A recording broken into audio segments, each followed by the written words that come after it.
Hi, I'm Caitlin. And I'm Kaylee, and this is Shoot the Vows. And today we have a really special guest. We have Courtney Rapp with Westcott Florist. Courtney, give us a little intro. My name's Courtney. I own Westcott Florist. I've been the owner there for about 2.5 years. I am a new mom of a 6-month-old, and I've been in the wedding industry for about 21 years. Thank you so much for coming on. Thank you for having me. How busy you must be Yeah. with a 6-month-old too. Always chaos. That's awesome. So you said you've been in the wedding industry for over 20 years. Yeah, I started when I was 16 years old at the Wegmans doing flowers, and they did weddings, and they really taught me everything I knew. I remember when my girlfriends was working on register with me, she's like, apply to Floral. And I was like, I don't know what a rose is. I don't know what a sunflower is. I was like, they have no business hiring me. She's like, just do it. And then they hired me, and seriously, I got in right at the perfect time. They taught me everything from designing flower types, plant care, and it's just, I've never done anything else. Even through college, I just kept doing it. Yeah. Wow. Yeah. How long have you owned Westcott? I've owned Westcott for about 2.5 years, but I worked for the family prior for about 7 or 8 years. So I've been there. That's a while. awesome. Yeah. 9, And 10 years. you guys do more than just weddings, right? Yeah, we do everything. We do a lot of funeral, day-to-day stuff. We have a lot of corporate accounts too. So there's a lot of local businesses that we do deliveries for, a lot with Syracuse University. Okay. Yeah, we also do indoor plants, and we try to be like part of the Westcott community. We should hit you up. Yeah. We do have quite the little nook here. I love them all. Well, I know whenever I was working in as a florist, we always, whenever we didn't want to come out here because there was only one delivery, we'd always send it to you guys because y'all were one of the best in the area that we had, known about. We've had problems with, other ones, but we never had a problem with you guys, and we always send it to you guys. That means a lot, especially coming from another florist, somebody else who knows it. Those are the compliments that kind of mean the most. They do. Yeah. So thank you. Yeah. What actually goes into wedding flowers? Maybe Kaylee can weigh in on this too because she's done it. But I think a lot of people are like, oh, you just throw some flowers together and you bring them to the wedding. What's the big deal? But I mean, it's expensive. It is. And from my experience in the wedding industry, things are expensive for a reason because there's a lot that goes on behind the scenes. So tell me a little bit about what goes into it. I think with flowers, I think the biggest thing is that they are perishable. So it's not like you just get them in and they're ready to go. They're picked on a farm in another country, they're boxed up, and then they're shipped to us. They have to be recut and hydrated. They have to be cleaned. We have discard with all the, not only the petals and the stuff the greenery that we're pulling off of, but all the cardboard that comes in. Then they need to hydrate. They need to be stayed in a cool place. And then we start the design process. And from that, most of the time they don't know what they want. So there's a whole planning process that goes into it. It's time sensitive. And there's a lot of steps and elements that people don't necessarily consider. I feel like the biggest, I hate to say it, but the biggest knack, the biggest niche, the biggest, what word am I looking for? Yeah, no, the biggest misconception? Yes. The biggest misconception with flowers is they expect it all to be one shade, or they expect all the flower shades to match when you're like, unfortunately, they're natural. We can't. But I understand that though. They're going to people either a wedding planner or a venue or, to pick out dresses, and they're getting swatches of materials, and they're like, this is what I'm getting. Yeah. And, they're coming to me, and I'm like, well, mine's going to grow on a bush somewhere that I've never been. So it might vary a little. Right. But I always kind of relate it back to hydrangeas. Around here, everybody has hydrangeas for a couple months of the year. But even on the same bush, you might have one that's more pinky purple and one that's more whitish. And it's all because of the pH of the soil. Exactly. So it really depends on the flower and how it varies grows naturally. The light, the water, all of that makes a big difference in flowers. And also the tones and the lighting. I think we'll get into this a little bit more, but you'll look at it in one lighting. Material does this a little bit too, but it's going to look one way, and then you go outside in the light. So I always talk about where you're taking your pictures and things like that. There's just so many things. Yeah, those are things you wouldn't consider. Yeah, right. So it's hard when they come in and they're like, this is exactly what I have and I want it to match that. And I'm like, well, unfortunately, we can get as close as possible. Yeah, let's take a step back and, be flexible. Right. Yeah, exactly. It's definitely important to have some flexibility with it. Yeah. And unless you're spraying or dyeing flowers, which I never recommend because it doesn't help with longevity of them at all, those are the only ways to get an exact replica of the color you want. And again, the longevity of the flowers don't last when you do that. So Ooh, it's a hit or miss with that. Yeah, spraying them definitely affects like their lifespan, and the dyeing, I think I just always worry about it getting on their dresses and stuff like that because it goes up the stem, and so then whenever they drips out touch the bottom water, of the stem. it kind of leaks. So not my worry. And then I feel like with the dye, like the heads always like droop when you dye them from the bottom base with the stem. Like the heads don't stand up as pretty and tall. For sure, because I mean Like- you're putting this liquid and dye in the water, of so it. it's kind of like gunking up like the pipes, if you will. You know what I mean? That's why they're always saying to recut the ends of the flowers so they can take up more water. But this has like a different viscosity once you add that dye in there. So I think it just kind of gunks everything up, and it just hinders the life. It's never great. So sometimes people think that like, well, flowers are really, really expensive. Maybe I'll just get fake flowers. Are those Wrong. cheaper? No, I would say probably not. I think that it is one of the misconceptions, that, and also like thinking that greenery and fillers, like baby's breath is such a huge trend right now, that if we do that, don't it's like gonna baby's breath. if we do that, it's gonna be like a lot, cheaper. It's just one flower, it's just one thing, and like it is what it is. And that's just not true. I think for artificials and silks, to get something that's real and that's natural looking, you have to pay up for that. And you also have to think of, when you're paying for this artificial thing, they're wanting it lasts for forever. So they're going to want you to have like a good quality item. There's a lot that's going to go into it. They know you're not going to keep buying them. You know what I mean? So it is going to cost more per stem for that flower, let alone us handling it to design it. I mean, because you're not just getting artificials from Walmart or from Hobby Lobby. You're getting them from a wholesaler. Right, a floral. And right. If I'm they're doing better. it, I'm not going to a store like that because I want them to mimic real flowers. You can go to these places and you can get, it's like a rose and a daisy made of flower. Like they're not even real flowers anymore. Right. They're not real colors. There's just no natural part of it. And the vibrancy in artificials is awful. Right. They are not true to color at all, and it No. drives me nuts. Right. And I think that's just kind of where I like land, is like, I'm a florist. I have a brick and mortar. We've been doing this a long time. This is what you're coming to me for. If you want something that's not going to resemble a real floral product, you don't really need me. Do you know what I mean? Yeah, that makes So sense. I'm just kind of like, if you want me to do artificials, I have very, very limited options for it, very limited times where I feel like they apply. But I am, like you said, I'm going to be getting them from a wholesaler. They're going to be high quality. I want them to resemble something, the texture, the colors, the shapes of the flowers, the petal counts, like all of that is going to have the foliage on it. It's all going to have some sort of natural resemblance on it. And it's going to cost probably 3 to 4 times as much per stem as a like real one. Yeah. I will say the benefit that people see with artificial is the fact that they're fake and they last forever. Okay, you can resell them. You know what I mean? When you're done, you resell them on Marketplace, but at the end of the day, is it really worth it? You know what I mean? Right. When you could just dry your real bouquet. Because you think about it too, like you're reselling them. Are you reselling them to somebody who's going to know what to do with them? Are you reselling them in those arrangements? Are they going to have the place to store them? Or is it somebody like me who you think you're going to bring them to a florist, and I'm not going to, that's like going to a restaurant and being like, here's my steak, I want it rare. Like you just don't do that. You can't just bring me flowers that you have and have me arrange them. That's just not how it works. So I think one of the things that we talk about a lot on the podcast when you're planning your wedding is to figure out what's important to you. So if flowers are something that are important to you, or photography is something that's important to you, or how your venue looks is really important to you, then prioritize that in your budget. Yeah. And everything else can kind of, maybe you can take from if budget's a concern for everybody. Let's be real. Of Like course. it's not For nobody's everything like, today, not "What's just your-" a wedding. I've never talked to a couple and I'm like, what's your wedding budget? And they're like, Infinity. It doesn't matter. unlimited.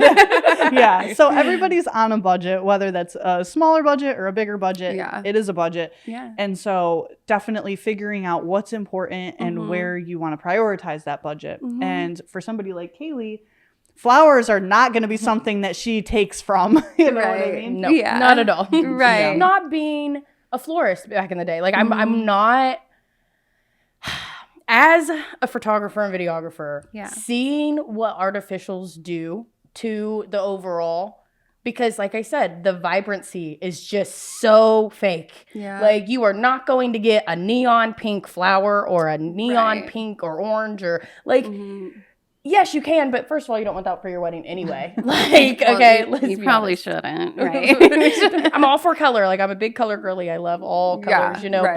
but for weddings, that's not a thing. And you can't it's very hard to get good artificials that have the toned down vibrancy. Yeah, for sure. I agree, especially at a decent price, like you're saying. Like, I think most of the ones that people would have access to without a florist that would hit that like lower price point where they are actually saving money, like she's saying, are just, they don't mimic real colors. They're not going to have the same textures. They're just not. And like, they're going to, against fabric on your dress, it's going to look like more fabric. Like, it's just going to look even more artificial. Because they do look like fabric, because they don't look like petals. And like, again, I think, like you had mentioned, artificials do have a time and a place. Yeah. Where they're further back on the top of your arch, where nobody can be right there to look. You exactly. know? I would still recommend real, because and then you can utilize them in other places, whether it be your sweetheart table, whether it be, you know, somewhere else in the venue. Right. I'm a big hater for artificial. I do tell them if they want something on it. Like, if you're budget conscious, one place where you're not going to want to spend money, or where I'm going to try to deter you from spending money, is going to be like on the arch for the ceremony. You're not there very long. Literally. You know what I mean? Nobody is going to walk by it. So when the way the rows are, you know, some people walk in and they sit in that back row. So they're not getting any closer than 50 feet from it. They're not really going to see it. And then you have a bridal party. You have people standing in front of it. You know what I mean? Yeah. Like, it blocks everything up. You zoom in for pictures, and then there's always these like little things sticking up behind their heads. And it's just like, it's not, you don't want to put your money there. So so I'm always like, but if you do, like, if they're adamant, you know, that's a good avenue for the artificials. You can just go to somewhere local, get the ivy things and put that up there, get some loose fabric. But it's all time consuming, and it's, you know, and sometimes when you do things like to save some money or to cut a corner, it can kind of reflect in the aesthetic of it too. So sometimes it's just best to like put an arrangement at the beginning of the aisle, so you have that grand entrance and stuff like that. Or when it comes to florals, like a lot of huge things now are like these big statement pieces or like little corners and things like that. It's best to do it in a way where your guests are all going to see it. Your guests are all going to walk by it. And, you know, it's going to make more of a difference. What about that trend that's going on right now? Instead of the big tall arches and then the tall flowers up top, and like, cause you know, a big thing has been the catty corner, having one at the top, one in the low, and like that's just been what it is, you know. But now they have them coming down the aisle and then making like a ring around them, and they're like taller and shorter. What do you think of that? I have a girlfriend of mine who used to work here with me, and we worked at the same venue together, and she moved out west, and they've been doing it out there for a long time. And out there they have a lot of these outdoor venues where it's just like flat mountains in the distance, and like the way that they're taking their pictures, it's nice, you know what I mean, because it does kind of give it some height. It's subtle, it's very it's a vibe, you know, like I get it, I can appreciate it. Here we have all the trees, we have lots of hill, like it's just, I don't think you get the same effect because we're on the mountains. And it's so expensive. Like, people think, I love when we can repurpose an arrangement. I want you guys to get as much mileage out of your flowers as you can. I hear you that they're expensive. Let's double dip as much as we can. But going down the aisle, that's so much money. And then those pieces, your people are looking down on them. You know what I mean? So the trajectory of how they're being made is, you don't want to spend money on a container on that. You want something little and plastic that nobody's going to see. So to remove that and then put it on, like, people are like, well, perfect, all those arrangements can go on my table. Then you're going to put it on there. One side of it's bare because it's going up against the end of the chairs or the pews. So you have like just solid greenery. You have this tray, and now everybody's looking at it from the sides all the way around. It's a different angle. You can't repurpose it that way. So unless you're repurpose like walking into the reception area, but you can't repurpose them the way that you're thinking. Like, just switch them to the table. You know what I mean? And you have like 20 of them to get that by. You know, like, it's a lot. What I try to recommend doing it for an outside wedding, which is kind of the only time that would apply. Like, nobody's going to do that indoors. But the backs of the chairs, just to kind of line them, whether you can do plants, that's kind of a little bit more economical to get more bang for your buck, or you're doing those one-sided pieces along the backs of the chairs. Then you're only having like 3 or 4 pieces on each side. They can go in front of the sweetheart table or like the entryway to the reception room. But those will kind of, you know, at least give you that grand entry feel. But I try to talk to people about, where are you taking your pictures? Because those are the memories that you're going to hold on to. That's what you're going to remember most from the floral. You know what I mean? You're going to be holding the bouquets. That's important. Bouquets should always be a priority. We can always put them in vases down like head tables or on bar tops or anywhere. You know, there's always room to put stuff. Right. But where are you going to be taking your pictures? Are you going to be really standing in front of that arch the whole time? Are you really going to want to be in that little circle of flowers? I mean, are all your pictures going to be that far back? You know, it's just, I want them to be thinking about that. And like, if, you know, where do you want your grand moments to be? So yeah, there's a lot of things that you probably have to consider when you're making these arrangements and meeting with couples. So you probably have like a bunch of questions you're going to ask them before you even meet with them. Tell me a little bit about like your process. For sure. I feel like I've really streamlined on this over the years because I feel so badly like when my customers come in and they want to get a quote, all they really want is a quote. They want to know what the numbers is. They want to know how close they're going to be. And I just need to make sure they're far enough in the planning process. So I have about 15 questions I send to all my brides. A lot of it is just like, where's the wedding? What time is everything? Contact numbers. So when they start our meeting, I'm not like playing 20 questions and like drilling them for stuff. Yeah. But after that, it's just kind of like, what are your dresses? What do they look like? What's the texture? What's the colors? Where's like the embellishments? Or is there lace? Because a lot of that stuff is going to affect how I'm designing the bouquet. Like if it's, you know, more of like a low neck thing, I'm not going to want to do a tall bouquet because the whole beauty of that dress is right here and my flowers are going to be covering it. So I like to make sure things like that are going to kind of fall in line. I also like to make sure not only do we have our venue secured, but like we know our linens. We kind of know our table counts. And now a big thing too lately has been table shapes because that really affects the style centerpieces that I am able to do, because you can't definitely do the, you know, lower round nice pieces on a rectangular table. You just don't have that depth in that space. Right. I mean, I guess you kind of could, but I think the most important thing is the flowers are supposed to enhance the event, not be in people's way. You know? Right, So these are just all questions I like to make sure that they've thought about. I like to make sure they've gone online and they've looked at pictures of flowers.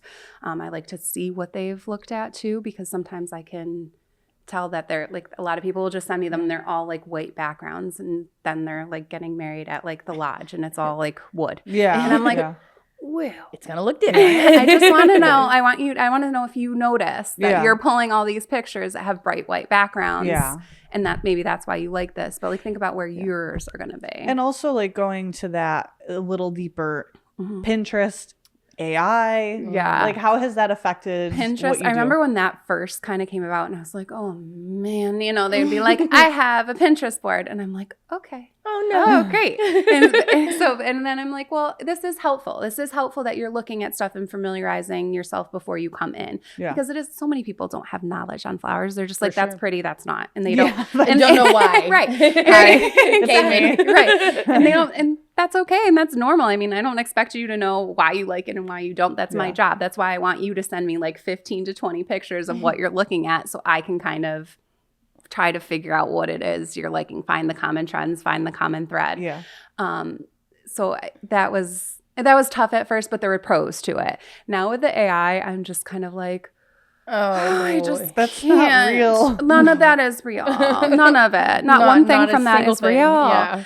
So that's kind of where it's getting a little bit tough, because they're like, I want this, and they send it to me, and I'm like, that's not even a flower I can't get. do this. I can't do that. Yeah, this isn't a flower. This isn't something I can help you with. But in these colors, in what you're trying to go for, this would be the real version. So then I pull pictures of, I have like a whole setup on my computer that's all the flowers in different colors. Oh, wow. So I can send them attachments of each flower in each color and be like, this is the actual option for what you're wanting. But it is helpful to get on the same page with them, because like I said, like they don't know varieties. They don't know names of greenery or flowers or what's in season or what's in not. And, you know, shades and hues and how they play together. A lot of times flowers too, when they're like, I want peaches and corals, they don't come in peaches and corals. It's relative to what we're putting it with, you know? So we have to kind of show them You can how take your things work creamy together. and make it look more peachy, but it depends on what you have it next to, For you know? sure. So I think that's a very big, relative.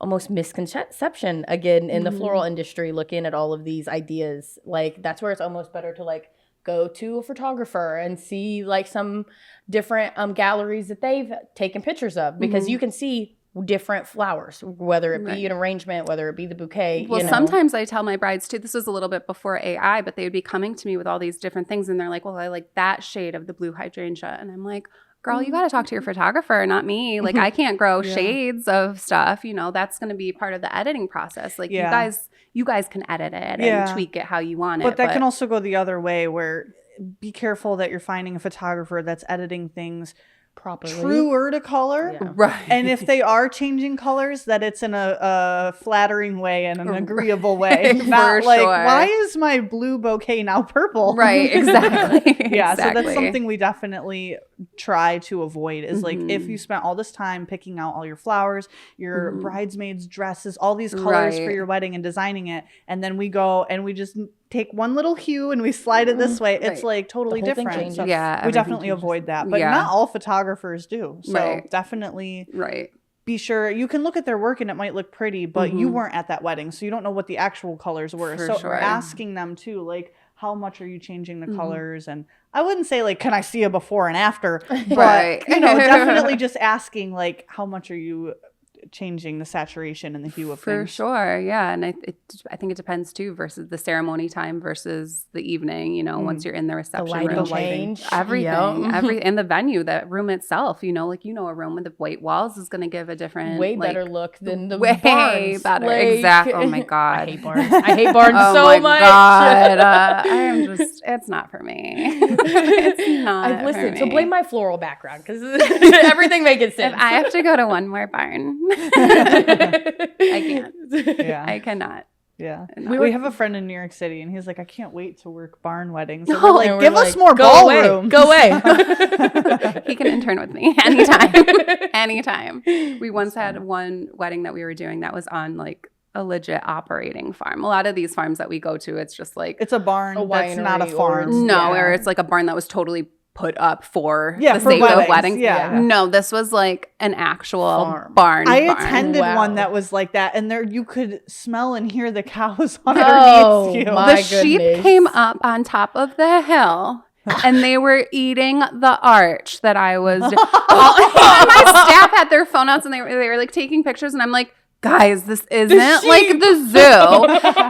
The guy who worked there, his name was George, and I just kept thinking of like George of the Jungle, and I'm like, George, come get him. I'm like, what is this? I'm like, I just can't. I like left, and I was like, I need a Cosmo, and I need to be in the city, like, stat, get me out of here. I was like, I hate it. Wait, so the sheep was eating the flowers? Eating. As we're decorating it, and I'm like terrified. I'm like, I don't like this. They're big. I didn't know. What are you gonna do? And I'm like, shouldn't he be in like a fenced in area? Why is he here? I'm like, what is this? Like, ceremonies. Shouldn't somebody be watching? Like, who works here? I'm like, I can't do this.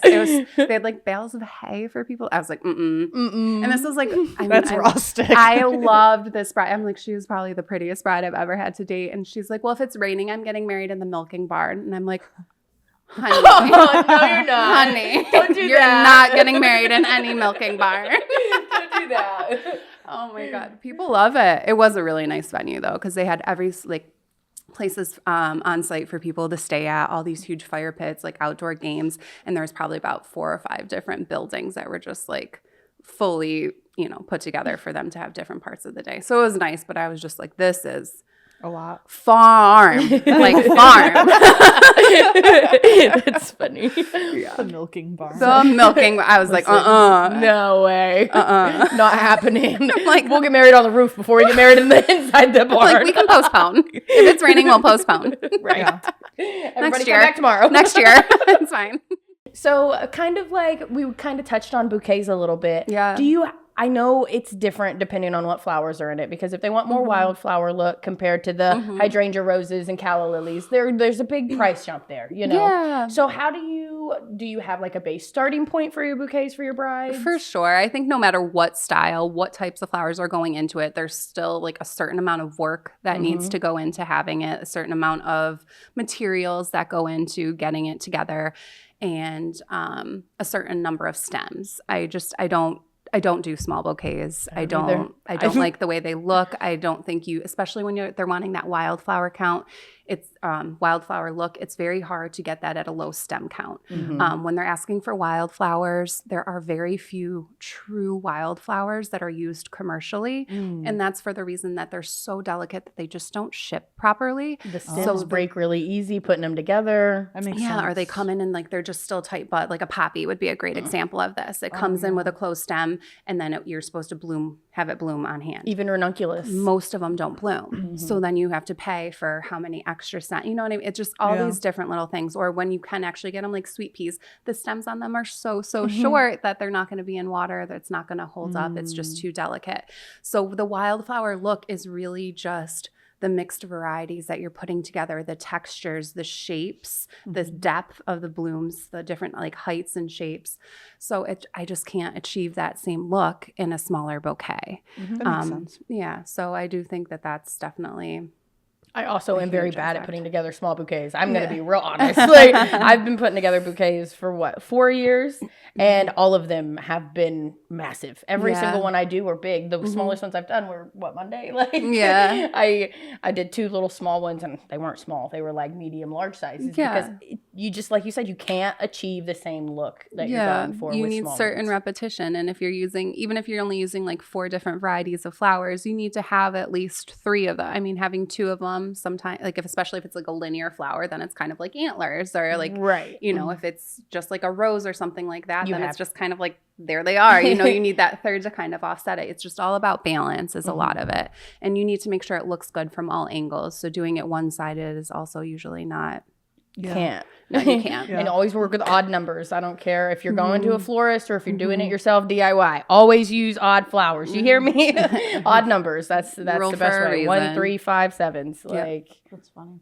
We tried to save money at my wedding in every way that we possibly could. But one of them was flowers, and I was really, really grateful my mom paid for the bridal bouquets and, for the bridesmaids and the boutonnieres and the corsages and stuff. But it was like, all right, we'll spend the money on flowers for that, and then for the tables, we'll go to Wegmans. And we did that way. And I think that there's other ways that you could save money while still getting quality real flowers. Absolutely. For sure. So that's one way, but let's talk about other ways. So maybe getting not a massive giant cascading bouquet or the types of flowers you put in it, right?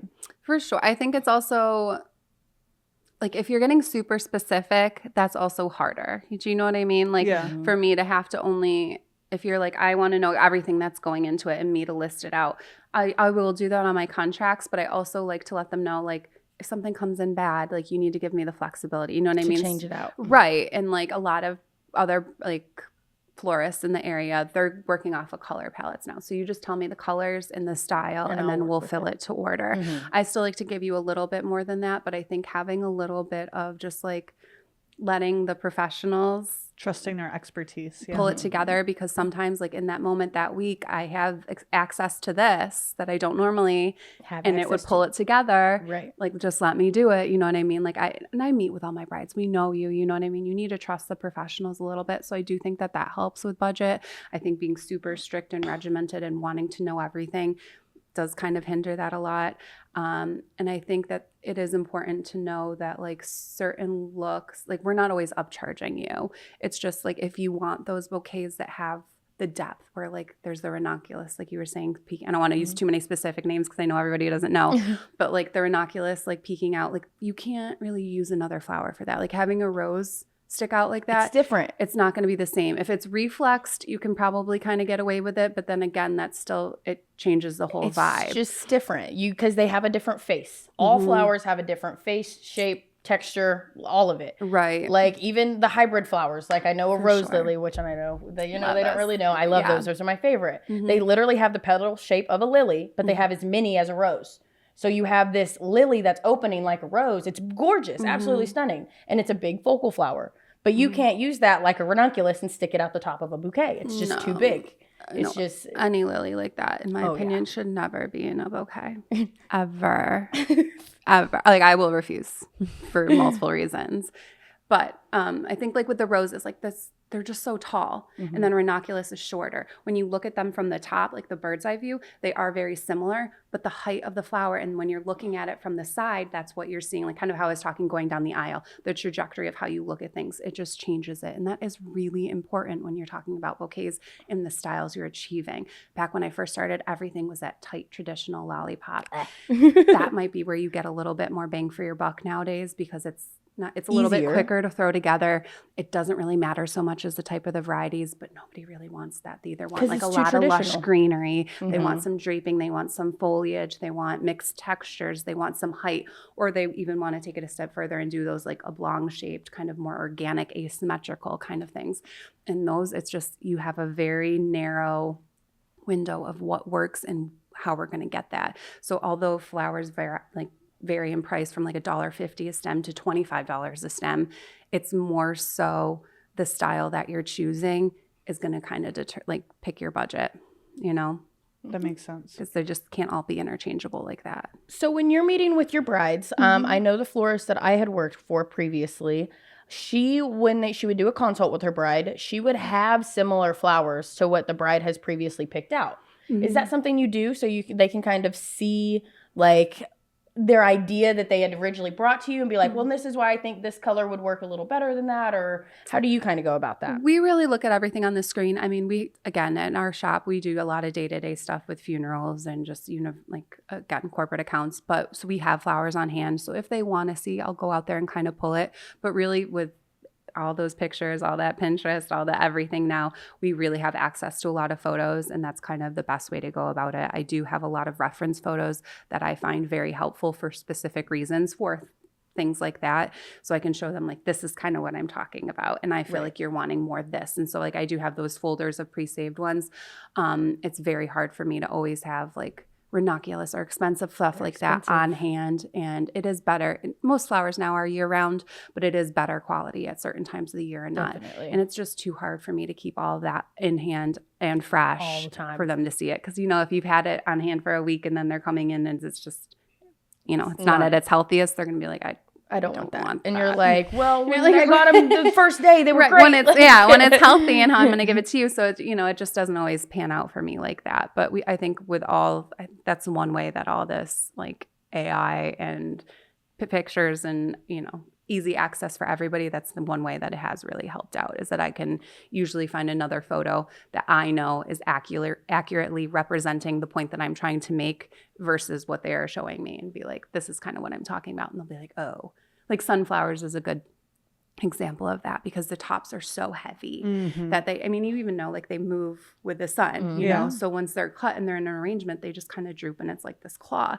So when you want a bouquet and it's all sunflowers and they look like this, let me know how that, like, it's just not it, Yeah. So I like to show them that, because a lot of the pictures that they show online when they're looking at sunflower bouquets, they're just all kind of wonky, and, I'm like, this is a little bit more accurate of what that's going to look like. Sunflowers would be great for probably the table, but they're a little bit too bulky for a bouquet all the time. And that's where it's good to go to the professionals instead of doing it at home and DIYing it, because going to the professionals, we can wire them and make them stand up a little straighter and make them look better. We have the tools to do it. We know the proper techniques. Like at the end of the day, I always recommend getting at least your big bouquets from a florist. And then, like you said, whether you go to Wegmans, whether you just get flowers, bud vases for the tables. Those are the best and cheapest way to utilize the table pieces. Especially if you've got your own vases for that. It's the best way to do it. Buy it on Amazon. Yeah, that's what we did.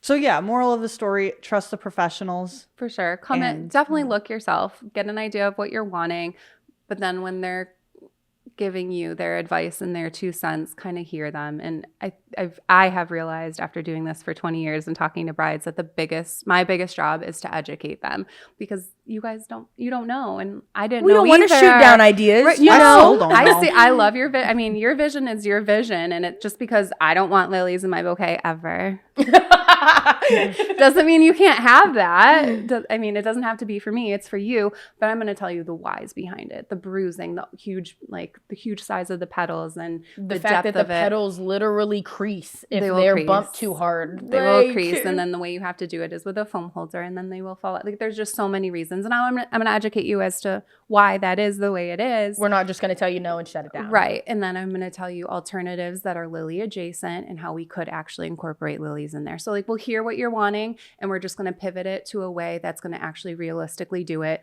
with your budget in mind and your venue and the time of year and everything like that. So it really is, it's important for you to figure out what you want and for you to hear us. Yeah, that makes perfect sense. Yeah.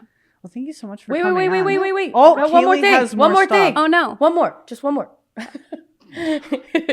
So what do you think about that trend that's going on right now where they do the like handheld with like the orchids and like the drapey, amaranthus? The amaranthus? Yes. What do we think of that? Where it's literally like a handheld little like Archie purse thing. Yeah, I think it's fun, but I think it's fun for like not a barn. Like it's gotta be the very full. elegant, If you're doing a super formal, like minimalistic kind of wedding, I think I'm here for it. I feel like brides are looking at that, being like, well, there's less flowers. It's got to be cheaper. I know. No, there's less flowers, but now there's way more work that has to go involved with it, whether it's all the wiring, the taping, the making sure it holds. Like orchids are so finicky too, the way you want them to hold up. And again, like the bruising, like we were talking about with the lily, you want to make sure it is pristine, especially with the fewer blooms. Everybody's going to see any imperfection. Are they functional? Can you actually use it as a purse? No. This is like an aesthetic. That'd be cool though if you could. That'd also be more expensive. that part. Just the functionality of it. Charge extra for that. Yeah, we would definitely charge extra for that if you have to use the purse. All right, awesome. Well, thank you so much for coming on. Thank you for having me, you guys. This is so fun. I learned a lot. Chit-chatting with you. I'm about to say, I hope Caitlin learned so much. I feel like usually I'm the one learning. Yeah. This is my field. You can have the next one. well, thank you so much. Thank we you, really guys. appreciate it. This is so fun. Nice to meet you. As always, guys, if you have any comments, questions, or topic requests, drop them down below. We'd love to feature it in the next video. Subscribe.